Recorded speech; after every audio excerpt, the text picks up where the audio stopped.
So Boris Johnson has treated the transition period negotiations pretty much like how he treated dealing with the pandemic.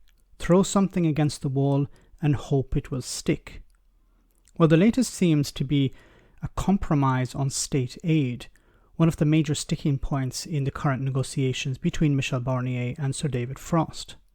When the EU first heard that Boris has a new plan to break the deadlock, it welcomed the news. It looked as if the paper the UK side were to present could build on provisions that exist in the current UK-Japanese trade deal. Now, it must be remembered that the UK signed up to basically not standing over the debts of struggling companies in the UK. However, when it comes to dealing with the EU, they have refused to provide detail. Why, you may ask? Why agree not to help struggling companies in the Japanese deal and be clear about it?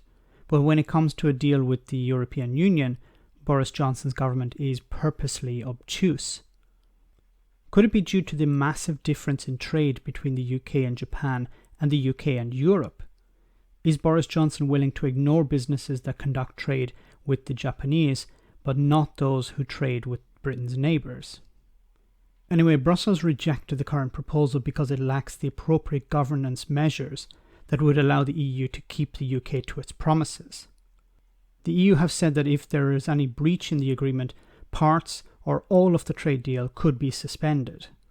The Europeans have also requested that state aid be regulated at the highest possible level because it would represent a massive divergence from the current EU proposal.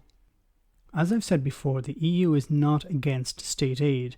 It needs to know how it will be regulated and governed. It frankly doesn't trust the UK and the fact that Boris Johnson's government has threatened to break international law in order to gain an advantage.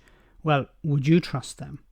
Boris Johnson really needs the negotiations to move ahead and enter the so-called tunnel, where a breakthrough and final agreement is generally close. The EU have refused to go into the tunnel as many things are still up in the air. This is bad news for Boris, as he needs things to move much more quickly, and he clearly doesn't seem to understand how the EU negotiates. As I've said before, the EU is in no rush to sign off on anything. The UK and Boris Johnson are desperate for something. The Prime Minister needs to have a deal in order to save his career. It doesn't have to be a comprehensive deal, even a bare bones one will do. The last round of Brexit talks are set for this week. Actually, Friday is the conclusion day when Michel Barnier and his British counterpart David Frost will finally meet. 3 issues are still to be finalised. Rules on fair competition for the UK to have zero tariffs across the EU market, the dreaded fishing rights, and the disputed governing system that is the linchpin of the entire agreement. An EU diplomat has said that Michel Barnier is ready to start working on a legal text, but this is only if he was convinced Boris Johnson was willing to move on those points. It seems that everything depends on the UK's approach and their willingness to compromise. I think that Boris Johnson will blink before the end and compromise. He needs to. However, there is a real risk that he may blink too late, and the UK could end up with no deal, as Boris Johnson's attempt to run down the clock actually backfires on him and the UK.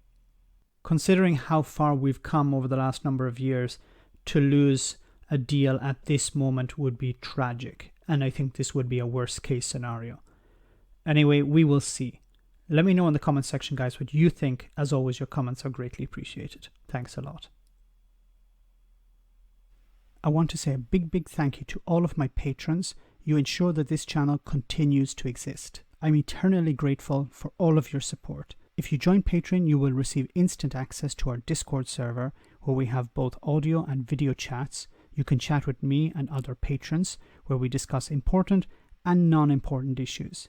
Becoming a patron per month costs about the same as a large coffee, so why not check it out?